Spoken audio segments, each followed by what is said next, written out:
Vision, you play a man of the 18th century, but in your opinion, how is a man of the past different from a modern one?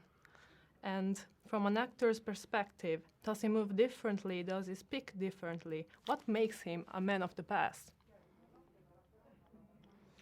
What makes him a man of the past? Well, his clothes, for a start. I mean, he's certainly not dressed of this century. But he represents the medical profession of that time.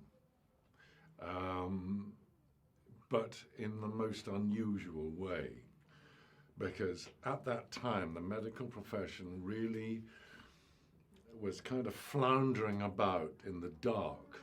They knew a little of what makes us as human beings. But really rather like now, at this situation that we're all going through, you know, people are floundering about with a virus that we know very little about. What Anmuth, who is my character's name, in that previous century did, was to talk to people, which very few doctors did at that time. They would maybe take their temperature, look at their tongue, look in their eyes and think, oh, right, we've got to take a knife to you or something. Anmuth would sit and talk and write down what patients said about how they felt. Were they worried? Were they depressed? Were they happy? He treated people holistically, which not many doctors did at that time. And he wrote it all down in this really rather extraordinary book, which is the Book of Vision, because it provokes visions in Lottie's character's mind as she reads this book. And what else can I tell you? I mean, that's the story of the film, really. Okay.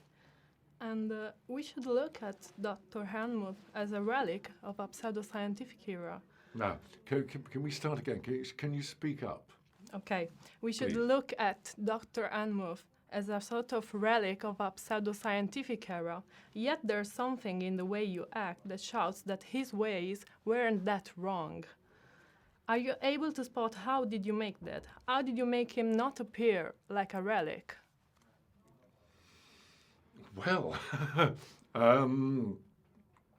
don't know, I just try to do my job as well as I can, you know. I have a good script to work with, which is the starting point for me with any job I do.